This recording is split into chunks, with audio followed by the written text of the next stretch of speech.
Bienvenidos a Zona Oculta, un programa donde tu opinión es igual de importante que la nuestra. Martes y jueves por la 90 FM. La entrada es gratis. La salida, vemos. Conduce Nico Morán, Pepe Maidana y Belén Morales. 235 de nuevo. Otra mañana en el camino, echando leña al fuego, forjando mi propio destino. En Zona Oculta te presentamos nuestra columna literaria a cargo de Nando Secreto.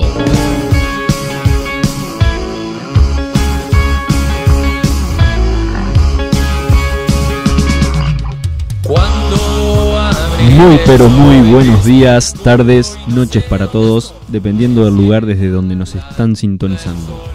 Mi seudónimo es Nando Secreto y aquí comienza, como todos los jueves o martes, la columna literaria de Zona Oculta. Una columna para viajar entre letras y adentrarnos al mundo mágico de la lectura.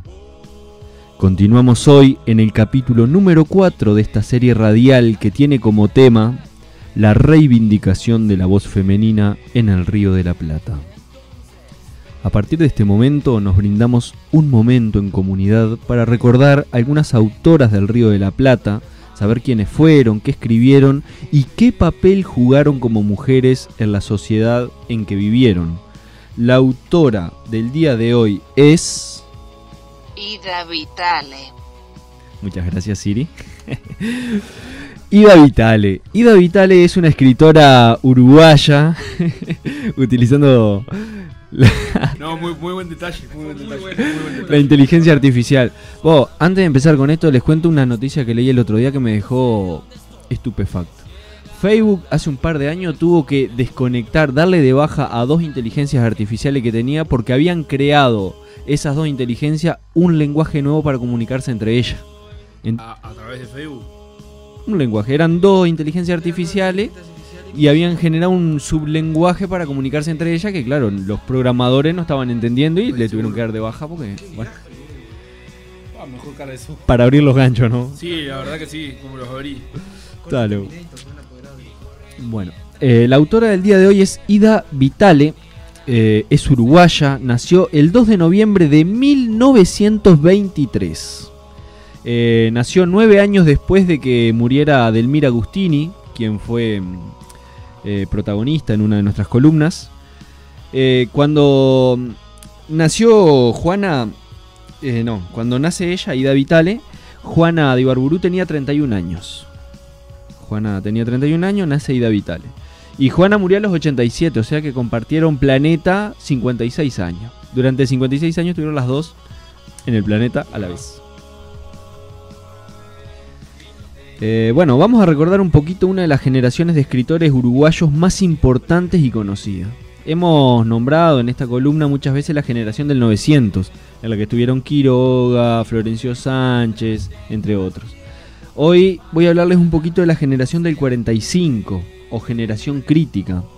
Se le llamó generación crítica porque muchos de los integrantes de esta generación eran intelectuales que ejercían la crítica literaria, que es leer obras de otro autor y criticarlas. También eran muy críticos con las cuestiones sociales de la época. Fue una de las primeras generaciones de uruguayos que estaban atentos a lo que pasaba en todos los alrededores y criticaban eso y se juntaban y hablaban y trataban de hacerle llegar ese conocimiento a todos los uruguayos también, ¿no? Por eso generación crítica. Ida Vitale es la última escritora viva perteneciente a esa generación. La última de la generación del 45. Ella está viva ahora. Tiene 98 años. Mirá. Una grande. Está más Vitale que nunca. Sí, ahí va. No puede parar. Es muy bueno, muy bueno. ¿Qué será Delito Vitale? Ese pianista. No lo conozco. Es argentino, capaz que nada que ver, ¿no? Mandame un videito pues, sí, ¿cómo no? para conocerlo. Bueno, algunos escritores que pertenecieron a la generación crítica fueron el ex esposo de ella, el crítico Ángel Rama, junto a quien estuvo casada 19 años y tuvo 2 hijos con él. También estuvieron, por ejemplo, Mario Benedetti en esa generación, Idea Vilariño, Juan Carlos Bonetti, para mí uno de los máximos exponentes de la escritura uruguaya, latinoamericana y mundial, incluso porque a él lo han leído muchos de los grandes que publican, han leído a Bonetti. Pero bueno, algunos de los críticos justamente no ponen a Onetti en esta generación, porque cuando esta generación se juntaba, porque eran muy de juntarse en Montevideo, los cafés, hacer tertulia, conversar, escribir, muchos publicaban en los mismos periódicos y todo. Juan Carlos Onetti ya tenía 3 libros cuando ellos empiezan, o sea que era como un patriarca que los miraba desde arriba. Y otro escritor que algunos lo ponen en esta generación y otros no es Felisberto Hernández, un pianista uruguayo, se ganó la vida recorriendo el Uruguay tocando piano en los cines, ¿se acuerdan de los cines mudos? Sí. Y él le hacía la música de fondo. ¿No? Y bueno, Ida Vitale recuerda, por ejemplo, un día hicieron una comida en su casa y estaban todos los de la generación del 45, incluyendo a Onetti y a Felisberto. Felisberto decía cualquier pavada, se reía. Onetti, sin embargo, era, viste, callado. Solo tiraba alguna frase de vez en cuando, perfecta e hiriente. Si decía algo era para poner incómodos a todo. Onetti era lo que tenía. Tremendo escritor, pero una larva. Ahí va. Una larva, me gusta así. Sí, está igual. Bueno, es polifacética nuestra Ida Vitale, es poeta, traductora de francés y de italiano sobre todo, pero obviamente sabe inglés, estuvo viviendo en Estados Unidos. Bueno, es ensayista. Nando. Estamos tomando agua Vitale, estamos vamos, tomando vamos a tomar un agua traguito Vitale, porque no, todo es demasiado. No, apague lo hicimos fue sin querer. Pues si quedé claro si Otavio recién. Otavio no sabía que Sí, tal cual, No, qué increíble. ¿No? Bueno, es poeta, traductora, ensayista. Si recuerdan, cuando vine por primera vez a la radio a presentar mi libro, vos me preguntaste, Pepe, que era un ensayo. Y yo les dije, era un texto de temática libre, donde vos exponés ideas sobre un tema. Bueno, ella ha hecho muchos ensayos. Bueno, fue crítica literaria, obviamente. Tengo una revista, cuando dimos la columna de Juana Ibarburú, me puse a leer toda esa revista. ¿Sabés quién la coordinó esa revista? ¿Quién? Ida Vitale. Mira. ¿Cómo están todos a la vueltita? Qué chiquito, qué chiquito. No, increíble. loco, man. Y profesora, por supuesto. Sí, claro. Bueno, es representante de la poesía esencialista. Estamos hablando de una poesía que se centra en la esencia. O sea, ella cada palabra que dice seguramente después un poco te la explica, te la va podando y podando hasta llegar a la esencia de la palabra. Porque, claro, para los que no sepan, el idioma español es un idioma que tiene unos 1000 años. Empezó en el 1100 más o menos. Sí. Pero viene del latín. Por lo tanto tiene una historia ya milenaria, de miles de años, por lo menos 2000 años. Y bueno, muchas veces cuando uno dice una palabra como clave, porque ella este año sacó un libro que se llama Poesía en tiempos sin clave o algo así. Ay, con 98 años sigue escribiendo. Sigue escribiendo. El año pasado o el anterior sacó otro libro de cuando estuvo en México, ahora después yo se los voy a mencionar. La palabra clave les iba a decir, ¿saben lo que significa? Clave. Clave. No. Es exactamente lo mismo que llave. En latín. En latín, Exacto. seguro. Porque viene del latín y dio 2 palabras. Dio la palabra clave y llave. Y una clave es una llave. Exactamente. Bueno, ella trata de hacer esto en todos sus poemas, que vos logres entender tal cual la esencia de las palabras y todo eso. Bueno, algunos de los premios que tuvo muchos, yo voy a nombrar los que me parecieron más interesantes. En el 2019 el premio Cervantes. El premio Cervantes es el premio de mayor reconocimiento a todos los escritores del mundo de habla hispana. Y lo ganó ella en el 2019. Fue la segunda uruguaya en ganarlo. El primero fue Onetti, allá por el 85. Y además no solo le dieron el Cervantes, sino que le dieron la mención más destacada del Cervantes, que es por su lenguaje. Uno de los más reconocidos en español, el lenguaje de ella. En 2010 fue elegida honoris causa en la Universidad de la República.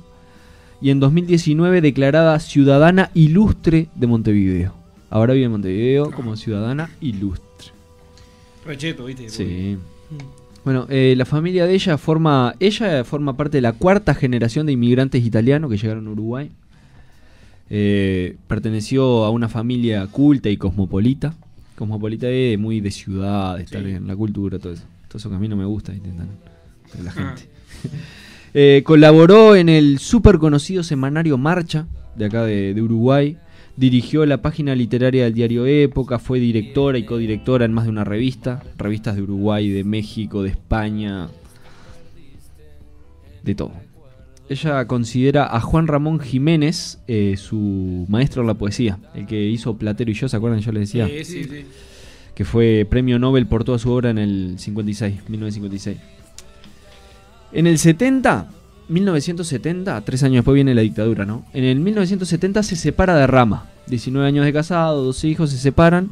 Y un año después se conoce con el poeta uruguayo Enrique Fierro, quien fue alumno de Rama. Ese mismo año se casaron. Él tenía 22 años y ella 40. ¿Me estoy escuchando? ¿Sí? Sí, sí, sí. Ah, está perfecto. ¿Vos te escuchás bien ahí? No, por las dudas. Capaz que toqué. Ah, toqué acá. Bien. Cuando se separa de Rama, al año siguiente se junta con Enrique Fierro. También es un poeta muy conocido de Uruguay, profesor, otro fenómeno. Él tenía 22 años y ella 40. Para el amor no hay edad. Sepan los que están escuchando. 4 años después de casarse con él, se exilian a México en el 74. Se tienen que exiliar a México, ¿por qué? Por la dictadura. Claro.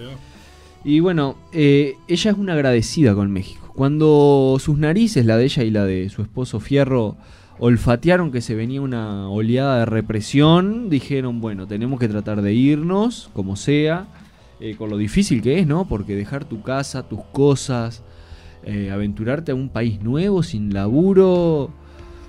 Es un viaje. Es un viaje, la verdad que sí, pero encontraron la forma de irse.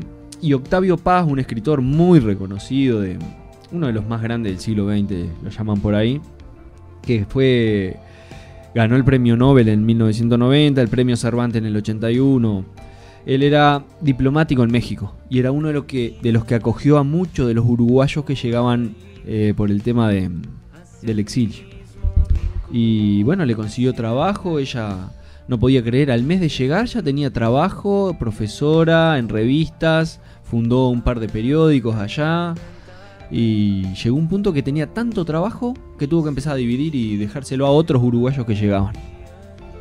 Porque no le daba el tiempo y además venían otras personas. Otras generaciones. Claro, dijo, vamos a repartir. Ha traducido sobre todo el francés, les decía yo, por ejemplo a Simone de Beauvoir. Simone de Beauvoir es una de las referentes máximas del feminismo. Ella es filósofa, tuvo una relación abierta con Jean-Paul Sartre, el padre del existencialismo, me parece que es, en Francia. Ella escribió El segundo sexo, es un libro que está zarpadísimo. Ahí entendés un poquito lo que es el feminismo. Como para entrar, ese libro es ideal. Para todos los padres y madres que nos están escuchando, les voy a contar una pequeña tarea que le impusieron a Ida Vitale de pequeña en su casa. Y era, una vez por semana, limpiar la biblioteca de su casa. Claro, el hecho de estar con los libros limpiándolo hace que vos los mires. Claro. Por lo menos que los mires. Y bueno, y esto va generando interés, claro, va generando misterio. Recuerden que se viene la Navidad, los Reyes, y un buen regalo para sus chicos y jóvenes es un libro, para ayudarlos a potenciar el mundo imaginario y ayudarlos a vivir no solo esta vida que vivimos acá, sino 1000 más, todas esas vidas que lean. La poesía de ella es como un biombo, ese mueble que uno para y separa dos cosas, porque un poco te deja ver, pero un poco te da misterio. Entonces un poco te deja ver, porque ella va podando y podando hasta llegar a la esencia del lenguaje, pero te deja siempre ese misterio a la vez. ¿Cómo llega Ida Vitale a la poesía? Uno se pregunta, una mujer de 98 años, ganó el máximo premio, estuvo en varios países, es reconocida a nivel internacional, donde estuvo siempre habló bien de Uruguay, nos ha dejado bien parado adelante de todo el mundo. Y uno se pregunta, ¿cómo hace una mujer para llegar a la poesía? Aparte de hacerla limpiar la biblioteca, la maestra de sexto año. Marche, un abrazo para todos los maestros y maestras que nos estén escuchando. ¿Qué hizo? Acaban de terminar ya, ¿no?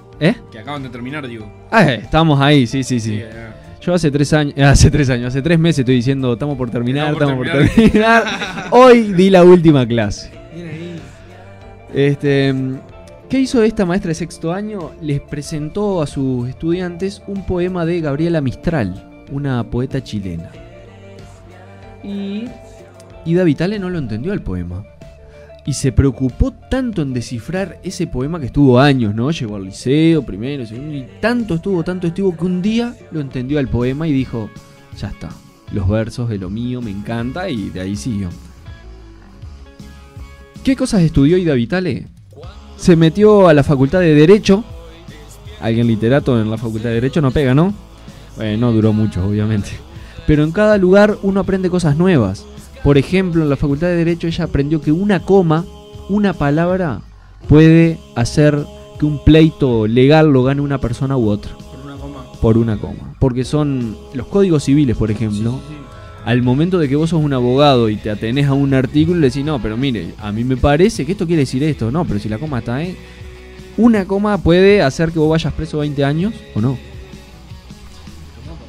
Exacto. Así que si un día estoy entre la espada y la pared. Llamame que lo leemos entre los dos. Seguro, va, bien. Capaz que terminamos presos los dos. Bueno, y de ahí se fue para la Facultad de Humanidades, de Letras, dirigida en aquel entonces por Carlos Vaz Ferreira, hermano de Eugenia Vaz Ferreira, quien le dijo a Juana Ibarburu no le ve indecencias, sí. Pero era amiga de Delmira Agustini. Bueno, él, perteneciente a la generación del 900. Estaban todos como medio relacionados. Vos viste, ¿no? Es chiquito el mundo, es increíble. Y bueno, ha publicado más de 20 libros de poesía, además de prosa, crítica, ensayos. A sus 98 años, este año publica su último poemario y se llama Tiempo sin claves, que yo, analizando el título, Tiempo sin llaves, anda a saber qué significa, pero seguramente tiene más de una interpretación. Bueno, antes de pasar a leer el poema que elegí hoy de Ida Vitale para que la conozcan, me gustaría mandarle un saludo a mi sobrino político Teo, si me está escuchando por ahí. Siempre nos escucha, tiene menos de un año. Qué rica, y siempre nos escucha. Y bueno, Teo, si estás escuchando esto, un fuerte abrazo del Titi acá. Qué bien. Bien ahí, un saludito. Bueno, el poema que vamos a leer de Ida Vitale se llama Fortuna. Antes de comenzar a leerlo, me gustaría comentarles también algunas de las palabras que vamos a encontrar acá para que al momento de leerlo ya les sean familiares, ¿no? Enmienda es cuando vos tenés un error y lo enmendás luego, es como... Sí. Curás el error, vamos a decir, claro. ¿no? Como arreglarlo. Ahí va, arreglarlo, exactamente. Bueno, mutilación es una herida, ¿no? Por ejemplo, tenemos que recordar que a muchas mujeres en los otros hemisferios del mundo las mutilan. Les cercenan, le cortan el clítoris para que no sientan placer, porque lo que importa es el placer del hombre nomás. ¿Qué más? Bueno, acá va a hablar una cosa de medida en cabras, porque ustedes recordarán que hay países en los que la chica tiene un año y ya la intercambian a futuro por cierta cantidad de cabras o de vacas. Y muchas veces cuando muere el familiar, queda ella gobernada por familiares del marido. Cuando muere el marido, queda a cargo de familiares del marido. Si ella es infiel, puede morir por legal lapidación, que la matan a pedradas. Y eso sigue sucediendo hoy. Como decíamos en la columna anterior, el Mundial Qatar al que fue el presidente ahora hace poquito, ¿no? Con la mujer y se llenan la boca hablando de dictaduras, por ejemplo, de Maduro y de todo lo demás, y vamos a lugares que dijeron no vamos a mostrar el amor de personas homosexuales ni heterosexuales, que si eso no es una dictadura estamos en el filo. Sí. En el palo. Claro. Bueno, el poema elegido de hoy de Ida Vitale se llama Fortuna. Por años, disfrutar del error y de su enmienda. Haber podido hablar, caminar libre, no existir mutilada, no entrar, o sí, en iglesias, leer, oír la música querida. Está bravísimo, Google. Va de vuelta. Fortuna. Que no se meta Google también, ¿por qué? Por años, disfrutar del error y de su enmienda. Haber podido hablar, caminar libre, no existir mutilada, no entrar o sí en iglesias, leer, oír la música querida, ser en la noche un ser como en el día. ¿De qué está hablando acá? De la libertad de la mujer también en la noche. Claro. Hoy en día es un deporte extremo ser mujer y salir de noche, sí, muchas veces, lamentablemente. Claro que sí. No ser casada en un negocio, medida en cabras, sufrir gobierno de parientes o legal lapidación, muerte a pedradas. No desfilar ya nunca. No desfilar me imagino yo que hace referencia acá a la trata como esclavas, sí, ¿no? sí, Que sí. muchas veces no desfilar ya nunca y no admitir palabras que pongan en la sangre limaduras de hierro. Descubrir por ti misma otro ser no previsto en el puente de la mirada. Ser humano y mujer, ni más ni menos.